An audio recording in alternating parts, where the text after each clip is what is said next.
ধনী হতে আল্লাহ পাক নিষেধ করেন নাই, ধনী হতে আল্লাহ নিষেধ করেন নাই, ব্যবসা করতে নিষেধ করেন নাই, ধন সম্পদ আল্লাহ পাক অর্জন করতেও নিষেধ করেন নাই, কিন্তু দুনিয়ার পূজা করতে আল্লাহ নিষেধ করেছেন, দুনিয়ার মোহে ডুবে যেতে আল্লাহ নিষেধ করেছেন। সম্পদ ওসমান রাদিয়াল্লাহু আনহুরও ছিল, কিন্তু সেই সম্পদ তিনি তার প্রয়োজনে যতটুকু লাগতো এতটুকু ব্যয় করতেন, বাকিটা আল্লাহর রাস্তায় ব্যয় করতেন। উসমান রাদিয়াল্লাহু আনহুর মতো ধনী হতে কোনো সমস্যা আছে? আপত্তি আছে? একটা আমল তার জীবনী থেকে পাওয়া যায়, এটা পড়ে আমার কাছে এত নিজেকে এত ছোট মনে হচ্ছে, কাশ যদি এই আমলটা আমি করতে পারতাম। বলে দেব, চেষ্টা করছি যে করার, আপনারা করার চেষ্টা করুন।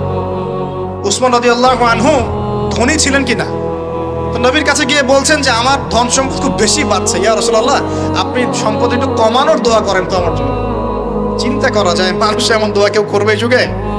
আচ্ছা, নবী সাল্লাল্লাহু আলাইহি ওয়াসাল্লাম বললেন তুমি উটের পিঠে, গাধার পিঠে খাওয়া দাওয়া করো, ঠিক আছে, খাওয়া দাওয়া করো। তো তিনি খাওয়া দাওয়া করেন। এখন কয়দিন পরে, কয়দিন বলতে কতদিন আল্লাহ ভালো জানেন, তিনি এসে বলছেন ইয়া রাসূলুল্লাহ আমার তো সম্পদ আরো আগের চেয়ে বাড়তেছে, দেখি আপনি কি দোয়া করলেন, সম্পদ তো আরো বাড়া শুরু করেছে এখন। তখন তিনি বলছেন যে তুমি যখন খাও তখন তোমার হাত থেকে যদি খাবার পড়ে যায় তুমি কি করো? তিনি বলেছেন আমি আমার হাত থেকে খাবার যদি পড়ে যায়, একটা দানাও যদি পড়ে যায়, আমি উটের পিঠ থেকে নেমে সেই খাবারটাকে তুলে পরিষ্কার করে তারপর খাই। উসমান রাদিয়াল্লাহু আনহু এত ধনী মানুষ, তিনি প্রতি বেলায় 100 মানুষকে খাওয়াতে পারেন, কোনো সমস্যা নেই।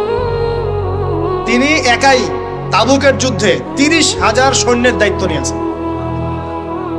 30,000 সৈন্য 3 মাস যাবে, যাত্রা বিরতি করবে, খাবে দাবে, তাদের ঘোড়া অস্ত্রশস্ত্র সব দায়িত্ব একজন ব্যক্তি বহন করেছেন, ওসমান রাদিয়াল্লাহু আনহু। কত বড় ধনী আপনি চিন্তা করেন। উনার মতো ধনী কোনো পররাষ্ট্রমন্ত্রীও নাই পৃথিবীতে এখন, কোনো বিশ্ব নেতাও নাই ওনার মতো ধনী, এখন কেউই নাই। আর উনি কিন্তু তার এই ধন সম্পদ সুদের মধ্য দিয়ে অর্জন করেন, তার ধন সম্পদ দুর্নীতির মধ্য দিয়ে অর্জন করেন নাই। তার ধন সম্পদ তিনি কিন্তু এই যে অন্যের সম্পদ অন্যায়ভাবে দখল করে অর্জন করেন নাই।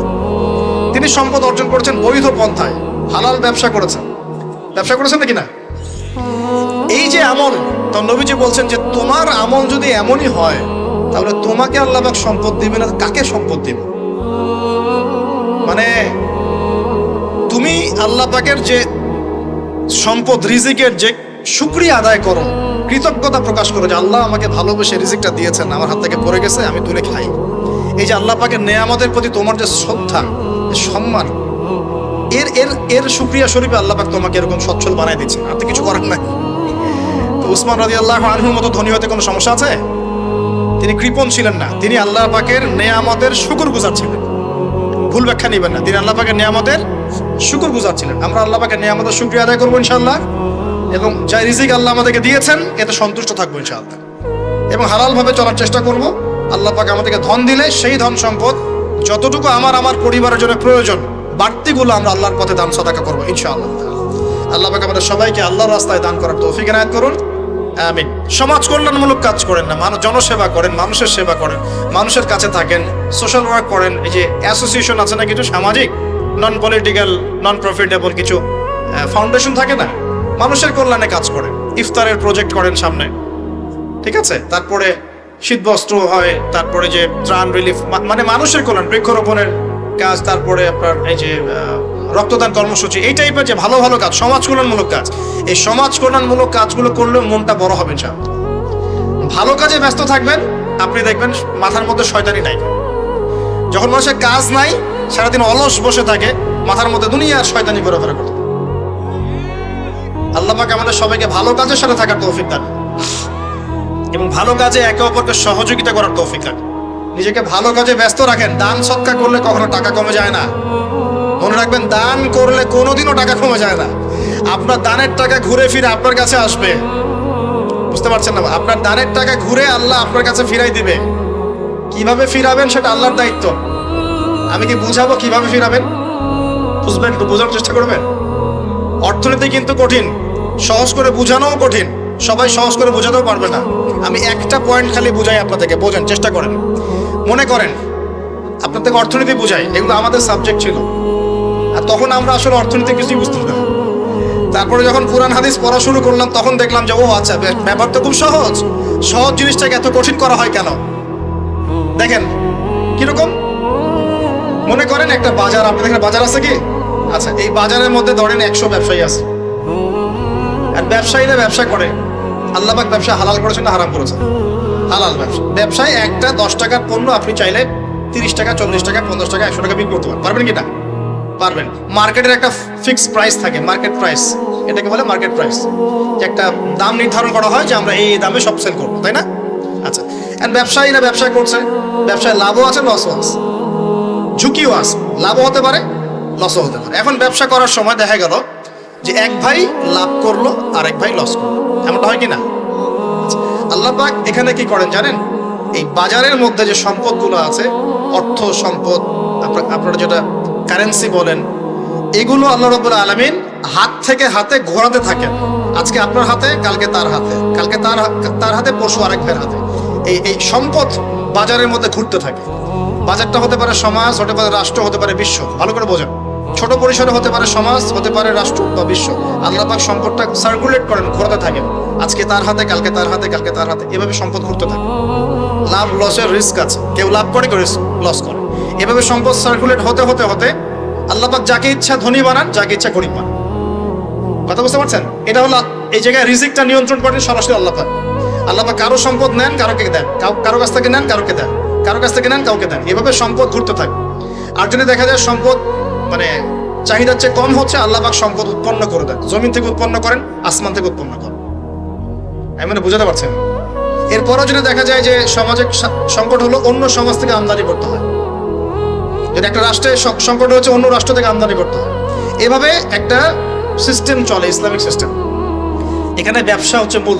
এখানে দায়িত্ব আল্লাহ নিয়ে নেন, কাউকে ধনী করবেন, কাউকে গরিব করবেন। সম্পদ ঘুরতে থাকবে, ঘুরতে থাকবে। এভাবে আল্লাহ পাক আপনার এই যে ধনী ব্যক্তি, মনে করেন যে সম্পদ এখানে লাভ করেছে, এই ব্যক্তির উপর আবার জাকাত ফরজ আছে। কি আছে? জাকাত ফরজ আছে। এখন এই যখন ধনী হবে, হিসাব পরিমাণ সম্পদ আসবে, তখন এই জাকাত দিবে গরিবকে। তখন যার হাত থেকে সম্পদ চলে আসছে, ওর কাছে আবার সম্পদ ফিরে যাবে। বুঝতে পারলেন কি কিভাবে সম্পদ আল্লাহ পাক ঘোরান? এর জাকাত ছাড়াও আছে সাদাকা। সাদাকা ছাড়া সাদাকাতুল ফিতর আছে, অনুদান আছে, এবং নরমালি আল্লাহ পাক কিন্তু সদকা করতে উৎসাহিত করেন। এইভাবে একটা ইকোনমিক সিস্টেম চলতে থাকে, ছোট বা বড় পরিসরে। এইভাবেই মদিনা টিকে ছিল, এভাবেই মদিনার ইকোনমিক সিস্টেম চলতো নবী সাল্লাল্লাহু আলাইহি ওয়াসাল্লামের যুগে। তো সেখানে আরো একটা বিষয় এক্সট্রা ছিল, যেটা এখন নাই। সেটা ছিল গনিমত। সেটা কি? রাসূল সাল্লাল্লাহু আলাইহি ওয়াসাল্লাম সাহাবীরা বিভিন্ন যুদ্ধ এবং জিহাদ করতেন কিনা? না, তারা তো এগুলো করতেন না। ঘর মসজিদে বসে খালি সুবহানাল্লাহ পড়তেন। হ্যাঁ নাকি? বদর উহুদ তো হয়নি ইসলামে, হয়েছে? বদর উহুদ বলে কোনো যুদ্ধ হয়েছে নাকি? এগুলো বললে তো দেখা যাবে বাপরে বাপ, অবস্থা খারাপ। হ্যাঁ, জিহাদি বয়ান শুরু করে দিয়েছে। তখনই মুসলিমরা যুদ্ধে গিয়েছে এবং জয় করেছে, তখন বিপুল গনিমতের সম্পদ লাভ করেছে। বুঝতে পারছি? গনিমত মানে ওই যে যাদের সাথে যুদ্ধ হচ্ছে, ওদের সব সম্পত্তি মুসলিমরা তখন পেয়ে যায়, কারণ ওগুলো ছেড়ে ওরা পালিয়ে যাবে। এটা এর মধ্য দিয়ে মুসলিমরা ব্যাপক সচ্ছলতার মুখ দেখেছিল। খায়বারের যুদ্ধে জয়ের মধ্য দিয়ে মুসলিমরা প্রায় 1/3 সম্পদ পেয়েছিল আরবের মধ্যে। জাজিরাতুল আরবের 1/3 সম্পদ শুধু খায়বার যুদ্ধ জয়ের মধ্য দিয়ে লাভ করা হয়েছে। ওইটা তো নাই, এখন ক্লোজড। আমি ওগুলো বাদ দিয়ে এই সিস্টেমগুলোর কথা বললাম, সাদাকা, ব্যবসা ইত্যাদি ইত্যাদি। তার মানে ইসলামিক ইকোনমিক সিস্টেমের মধ্যে আল্লাহ পাক সম্পত্তি নিয়ন্ত্রণ করছেন এবং কাউকে ধনী বানাচ্ছেন, কাউকে গরিব করছেন। সম্পদ হাতে হাতে ঘুরছে, যে ধনী সে আবার জাকাত দিচ্ছে, তখন গরিবের কাছে ধনীর সম্পত্তি চলে আসছে। এখন চলমান সিস্টেমে কি সমস্যা হয়? যখন আপনি ব্যবসাটাকে গুটিয়ে নিয়ে সুদটাকে প্রাধান্য দিচ্ছেন, মানে সুদের মধ্যে কি লাভ লস দুটা রিস্ক আছে, ঝুঁকি আছে কোনো? সুদে আপনি যখন খান, আপনি কি বলেন যে ঠিক আছে আমি 100 টাকা নিলাম, ব্যবসায় লাভ হলে আমি দিব 50%, লস হলে 50%। এটা তো সুদ না, এটা তো সুদ না। এটা কি সুদ? যখন আপনি বলেন যে আমি 100 দিয়েছি, আমাকে 110 দেওয়া লাগবে, 100 দিয়েছি আমাকে 110ই দেওয়া লাগবে, আপনি তো লসের রিস্ক নিবেন না? নিবেন? সুদখোর কি লসের ঝুঁকি নিবে নাকি লাভের শর্তে টাকা দিবে? এখন যখন আপনি লাভ লসের ঝুঁকি নিচ্ছেন না, তখন একজন লাভ করা একজন লস করার কোনো সিস্টেম বাজারে থাকছে না। তখন সম্পদ ধনিক শ্রেণীর হাতে পুঞ্জীভূত হচ্ছে, তারা আস্তে আস্তে ধনী হতে থাকবে, গরিবরা আস্তে আস্তে গরিব হতে থাকবে। এরও উপরে যখন সে আবার জাকাত দিবে না, তখন ওই সম্পদ আবার গরিবের কাছেও ফিরে আসবে না। এভাবে সুদের মধ্য দিয়ে সম্পদ সংকীর্ণ হয়ে যায়, একদম একটা মার্কেট, সমাজ, রাষ্ট্র মেসাকার অবস্থা, দেউলিয়া হয়ে চলে যাবে। একটা একটা করে কথা বলেছিলাম, ফলেছিল কি অর্থনীতির কথাগুলো? পাকিস্তানের কথা ফলেছে? পাকিস্তানের সামনে আরো ভয়াবহ পরিণতি আছে। আর এগুলো থেকে শিক্ষা না নিতে পারলে আমাদের সামনে ক্ষতি আছে। এগুলো বলবেই বাকে, বোঝাবেই বাকে। আর আল্লাহ পাক আমাদের কথা গ্রহণ করার মানসিকতা দান করুন। কমপক্ষে কথাগুলো শুনে একটু যাচাই করার তৌফিক আল্লাহ দান করুন। যাচাই করার পর যদি দেখা যায় যে হ্যাঁ ঠিকই বলেছে ছেলেটা, বা কম কিছুটা হলেও ঠিক বলেছে, ওইটুকু অন্তত গ্রহণ করার তৌফিক আল্লাহ দান করুন। একবারে যদি নেগলেক্ট করে দূর এইসব কথা শোনারই দরকার নাই, তাহলে তার কিছু হইল না। সমস্যা নাই, আমাদের কাজ কি? ফাযাক্কির ইন্নামা আনতা মুযাক্কির। আল্লাহ পাক আল্লাহর দ্বীনের দায়ীদের দায়িত্ব দিয়েছেন, তোমরা উপদেশ দেবে, তোমরা শুধু উপদেশ দাতা। লাস্তা আলাইহিম বিমুসাইতির, কারো প্রতি তোমরা দারোগা নাও, চাপ দিয়ে মানাতে হবে, এই দায়িত্ব তোমাকে দেওয়া হয় না। জাস্ট বলে দিয়ে চলে আসে, সামনে আসে। ফাযাক্কির ইন্নাফাআতিয যিকরা, তুমি উপদেশ দিবে হে নবী। সায়াযাক্কারু মান ইয়াখশা, যে উপদেশ গ্রহণ করবে সে শীঘ্রই গ্রহণ করবে, যে আল্লাহকে ভয় করে সে শীঘ্রই উপদেশ গ্রহণ করবে ইনশাআল্লাহ তাআলা। প্রিয় ভাইরা, তো এখনকার চলমান বিশ্বের ইকোনমিটা হচ্ছে সুদ ভিত্তিক। এই কারণেই ইকোনমিক সমস্যাগুলো, মন্দাগুলা, স্যাংশনগুলা, করাপশনগুলা, এগুলো সুযোগ থেকে যায়। আদারওয়াইজ ইসলামিক ইকোনমিক সিস্টেম পরিপূর্ণরূপে থাকলে এই সমস্যাগুলো হতো না। রমজান মাসে ওয়াদা নাম্বার 5, কয়টা ওয়াদা করছেন এই পর্যন্ত ভাই? 4টা। ওয়াদা নাম্বার 5 হচ্ছে রমজান মাসে যার যার যাকাত ফরজ হয়, যাকাত অবশ্যই যাকাত আদায় করে দিবেন ইনশাআল্লাহ। করবেন কি না? আপনারা কি মনে করেন যে নামাজই খালি ফরজ, যাকাত ফরজ না? যাকাত ফরজ না? যে কেউ যদি মনে করে নামাজ ফরজ, যাকাত ফরজ না, সে ব্যক্তি কাফের। হ্যাঁ, আমার ফতোয়া না, যে কোনো আলেমকে জিজ্ঞাসা করেন না, যে কোনো মাযহাবের আলেমকে জিজ্ঞাসা করেন, যে কোনো মাযহাবে। মান ফাররাকা বাইনাস সালাতি ওয়াজ যাকাত, যে ব্যক্তি সালাত এবং যাকাতের মধ্যে পার্থক্য করে, সে ব্যক্তি মুসলিম মিল্লাত থেকে খারিজ হয়ে যাবে। আবু বকর সিদ্দিক রাদিয়াল্লাহু আনহুর যুগে কিছু মানুষ যাকাত দিত না, দিতে চায় নাই।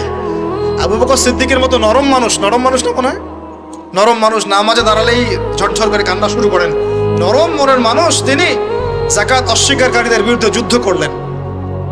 ইতিহাস পড়ে দেখেন। তারপরে তারা ভয়ে যাকাত দেওয়া শুরু করলো।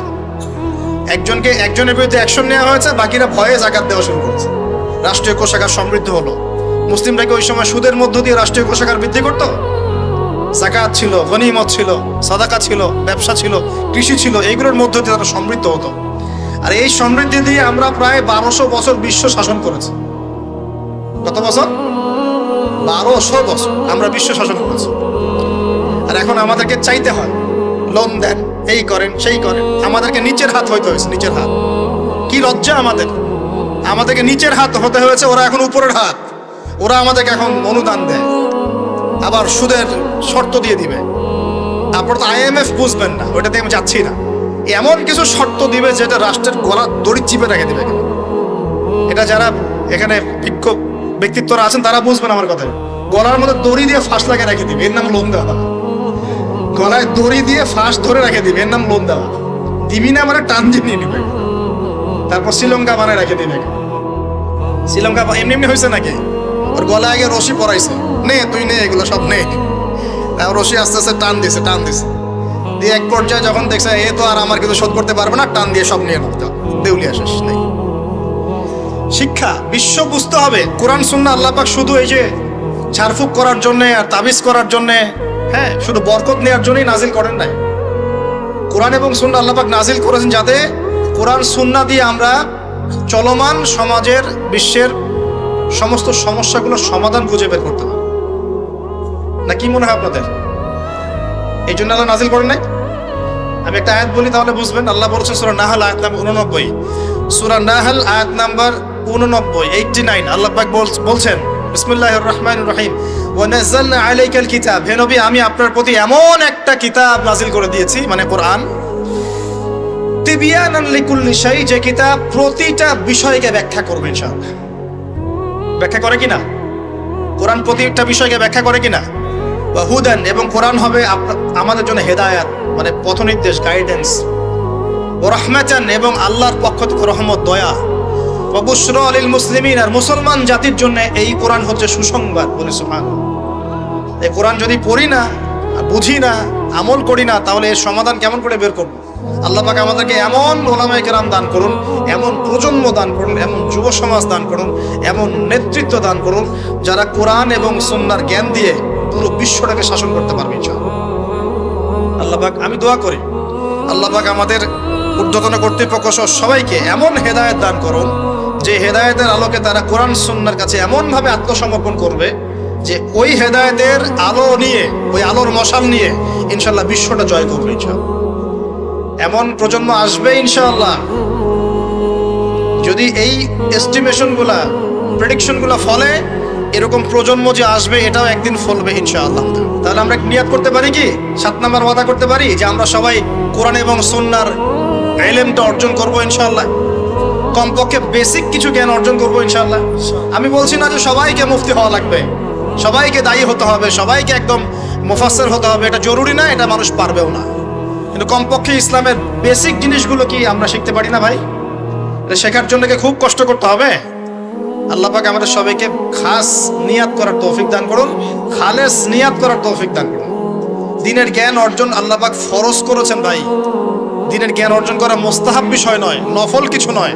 তালাবুল ইলমি ফরিদা আলা কুল্লি মুসলিম, প্রত্যেক মুসলমানের উপরেই দ্বীনের ইলম অর্জন করাটা ফরজ। এটা কি নফল? আমরা নিজেরা অর্জন করব, আমাদের সন্তানদেরকে শেখাবো, মা বোনদেরকেও শেখাবো ইনশাআল্লাহ। মা বোনদেরকে শেখানো লাগবে না ভাই? খালি চুলাই ঠেলবে সারা জীবন? নাকি দিনের কিছু জ্ঞান অর্জন করাতে হবে? নাকি করাতে হবে না? আল্লাহ পাক আমাদের সবাইকে আদর্শ ইসলামিক পরিবার দান করুন বলি আমি। যে কথা বলতে গিয়ে এসেছি, গভীরে চলে গেছিলাম। আপনারা যাকাত দিয়েন, রমজান মাসে আল্লাহর ওয়াস্তে যাকাতগুলো দিয়ে দিয়েন, এবং আল্লাহর ওয়াস্তে একটু ওয়াদা করেন আর যাই করেন অর্থনৈতিক জীবনে সুদের সাথে সম্পৃক্ত হবেন না। হবেন? সুদের পাপ কি? নিজের মায়ের সাথে জেনা করা। এই হাদিস কেউ শোনায় নাই ভাই? সুদের পাপের 70টা বা 73টা শাখা আছে। তার সবচেয়ে উঁচুটা আমি বলেছি কোরআন থেকে, আল্লাহ এবং তার রাসূলের সাথে যুদ্ধ করা। সবচেয়ে নিচের পাপটা কি জানেন? সবচেয়ে নিচের পাপ হচ্ছে নিজের মাকে বিয়ে করা। নাউযুবিল্লাহ। নিজের মাকে কেউ বিয়ে করে? এর চাইতেও জঘন্য কাজ হলো সুদ খাওয়া, কারণ সুদের মধ্য দিয়ে মানুষের রক্তকে চুষে খাওয়া হয়। আর মেরাজের রাতে যখন নবী সাল্লাল্লাহু আলাইহি ওয়াসাল্লাম, যে মেরাজের কথা বলছিলাম, তিনি আল্লাহর সাথে সাক্ষাৎ করতে গিয়েছিলেন, তখন জাহান্নামের অনেক আযাব তিনি দেখেছেন। আর কিছু প্রশ্ন করতে পারে মানুষ যে জাহান্নাম কি তাহলে আগেই তৈরি হয়ে আছে, আযাব কি এই সেই? এগুলো অ্যান্সার দেওয়ার জন্য আরেকটা লেকচার লাগবে। মনে রাখবেন, সময় এর নিয়ন্ত্রণ আল্লাহর হাতে। আমাদের কাছে অতীত, বর্তমান, ভবিষ্যৎ এই বিষয়গুলো আছে, আমাদের টাইম ফ্রেমের মধ্যে এটা আছে। আল্লাহ পাকের কাছে এইভাবে সময় না যে অতীত একটা, এটা বর্তমান, এটা ভবিষ্যৎ, তেমন না। সবকিছু আল্লাহর সামনে, সবকিছু। আমরা যেখানে ঘুরি, এই সৌরজগতে আমরা ঘুরছি, এই যে ওয়াজ করছি যখন আমরা, এখনো জমিনটা ঘুরছে কিনা? আমাদেরকে নিয়ে পৃথিবী ঘুরছে শূন্যের মধ্যেই। সুবহানাল্লাহ বলেন। আমাদেরকে নিয়ে পৃথিবী এখনো এই মুহূর্তেও শূন্যের মধ্যে ঘুরছে, আসমানে ঘুরছে কিনা? আমরা কি টের পাচ্ছি? টের পাচ্ছি না। সূর্য উঠছে, আমাদের কাছে মনে হয় যে একটা দিন আসলো, ডুবলো, একটা রাত হয়ে গেল। যদি আল্লাহ পাক পৃথিবীর ঘোরার গতিটাকে কমায় দেন, তাহলে কি হবে জানেন? দিন রাত লম্বা হয়ে যাবে। বুঝেন না? আল্লাহ পাক যদি এই যে আমরা ঘুরছি মনে করেন এভাবে, আল্লাহ যদি গতিটাকে কমায় দেন, আস্তে আস্তে ঘুরে, তাহলে দিন রাত লম্বা হয়ে যাবে। বিজ্ঞানীরা বলে, এটা বিজ্ঞানীদের কথা, এটা আমার কথা না, বিজ্ঞানীরা বলে তখন আমাদের দাড়ি চুলও নাকি পাকবে না, বয়সও নাকি পারবে না। যাই হোক, ওটা ওদের থটস, এটা আমাদের থটস না। আলোর বেগে যদি মানুষ মহাবিশ্বে, মহাকাশে সফর করতে পারে, আলোর বেগের চেয়ে বেশি বেগে, এখনকার সায়েন্সরা বলে, ওরাই বলে যে মানুষ তখন ফিউচারে চলে যেতে পারে, ভবিষ্যতে যেতে পারে, আলোর বেগে যদি সফর করতে পারে। এটা ওদের কথা, আমরা এইসবে আলোচনা যাচ্ছি না। বলছি সময়ের নিয়ন্ত্রণ কার হাতে? আল্লাহর হাতে। বারজাখ বলে একটা জগৎ আল্লাহ তৈরি করেছেন। কি নাম? বারজাখ। এই জগৎটা হচ্ছে আমাদের দুনিয়ার জগৎ আর জান্নাত জাহান্নামের যে কিয়ামতের দিন, এর মাঝখানের একটা জায়গা। এখানে ইল্লিন আর সিজ্জিন দুটো স্তর আছে, একটা নাম ইল্লিন, একটা সিজ্জিন। এই দুনিয়ার নেককার মানুষ যারা, তাদের আত্মাগুলোকে আল্লাহ পাক এই যে ইল্লিনে নিয়ে গিয়ে রেখে দেন। আর দুনিয়াতে যারা পাপী, পাপাচারী, তাদের আত্মাগুলোকে আল্লাহ পাক সিজ্জিনে রেখে দেন। এই যে কবরের যে আযাব, যে আমরা একটা কথা বলি, এটা আযাব বলে রুহের আযাব। কিসের আযাব? রুহ। দেহ তো আপনার নাই, ওখানে দেহ আছে? দেহ তো পচে গেছে, গলে গেছে, তাহলে আযাবটা কিসের? রুহের। বুঝাচ্ছি, আমি এই পড়াশোনাটা করেছি ইমাম গাজ্জালী রাহিমাহুল্লাহর বই থেকে। এত গভীর মানে লেখা, মানে ধরতে গেলেও মনে হয় যে একটা লাইন 10 বার পড়তে হচ্ছে। একটা এক্সাম্পল দিয়ে তিনি বোঝাচ্ছেন এভাবে। তিনি বলছেন এটা একটা উদাহরণ মাত্র, এটাই প্রকৃত ব্যাখ্যা না, একটা উদাহরণ মাত্র। বোঝানোর চেষ্টা করছেন তিনি এভাবে যে আমরা যখন ঘুমাই, অনেকে ভালো স্বপ্ন দেখেন না? ভালো স্বপ্ন দেখে আপনার কাছে ভালো লাগছে, খুব মজা লাগছে না? স্বপ্নের মধ্যে আপনি কি ভালো ফিল করছেন, মাশাআল্লাহ ভালো লাগছে, ঘুরছেন ফিরছেন খাচ্ছেন। যখন কোনো খুব ভালো আপনি একটা স্বপ্ন দেখেন, আপনার কিন্তু ভালো লাগে। আপনি স্বপ্নে, ঘুমন্ত অবস্থাতেই আপনি স্বপ্নে বাস্তবের ফিলিংস পাচ্ছেন, এমন হয় না? আল্লাহ পাক যদি আপনাকে স্বপ্নের মধ্যে রেখে দেন, ধরেন 1 বছর 1.5 বছর 2 বছর, তার মানে 1-2 বছর আপনি স্বপ্নের মধ্যেই বাস্তবের ভালো লাগার ফিলিংসটা পেতে থাকবেন, কিন্তু আপনি ঘুমিয়ে আছেন। বাইরে থেকে আমি আপনাকে দেখছি যে আপনি ঘুমিয়ে আছেন, আপনি ঘুমন্ত অবস্থাতেও ভালো স্বপ্ন দেখেই ভালো ফিল করছেন। তিনি বোঝাচ্ছেন, উদাহরণ দিয়ে বোঝাচ্ছেন, এটা কিন্তু ব্যাখ্যা নয়, জাস্ট একটা বুঝাচ্ছেন উদাহরণ দিয়ে। আল্লাহ পাক যখন শহীদদের রূহগুলোকে জান্নাতে রেখে দেন, জান্নাতে তারা এইভাবে রূহগুলো ঘুরতে থাকে, ফল ফলাদি খেতে থাকে, পাখির মধ্যে রূহ দিয়ে দেন, সবুজ পাখি, এই পাখি উঠতে থাকে, তারা ভালো ফিল করতে থাকে। ওই হায়াতটাকে আল্লাহ পাক তাদের কাছে বাস্তব বানিয়ে দিয়েছেন। কথা বুঝতে পারছেন? ওই হায়াতটাকে আল্লাহ পাক তাদের কাছে বাস্তব বানিয়ে দিয়েছেন। তাদের কাছে মনে হচ্ছে এটাই বাস্তব, এটাই জগৎ। আল্লাহ চাইলে করতে পারেন না? একটা ঘুমন্ত মানুষকে যদি আল্লাহ করতে পারেন, তাহলে শহীদদের ব্যাপারে করতে পারেন না? পারেন। আবার ধরেন একজন মানুষ পাপাচারী, আপনি কখনো কখনো স্বপ্ন দেখেছেন, ভয়ের স্বপ্ন, আটকে উঠছেন, শ্বাস বন্ধ হয়ে যাচ্ছে, এমন হয়নি অনেকদিন?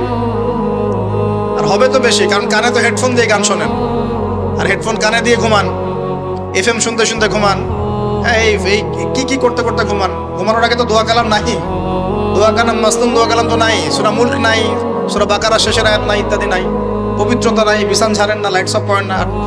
আপনার সুন্নত মাফিক তো ঘুমাচ্ছি না আমরা। ঘুমানোর কতগুলো সুন্নত জানেন? ঘুমানোরই কত সুন্নত আছে।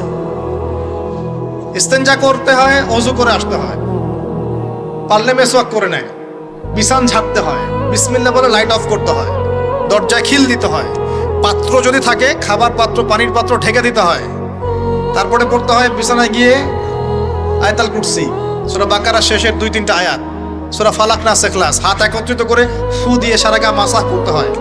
ডান কাত হয়ে আল্লাহুম্মা বিইসমিকা আমুতু ওয়া আহইয়া বলে এই যে 33 বার সুবহানাল্লাহ, 33 বার আলহামদুলিল্লাহ, 34 বার আল্লাহু আকবার পড়তে পড়তে ঘুমাতে হয়।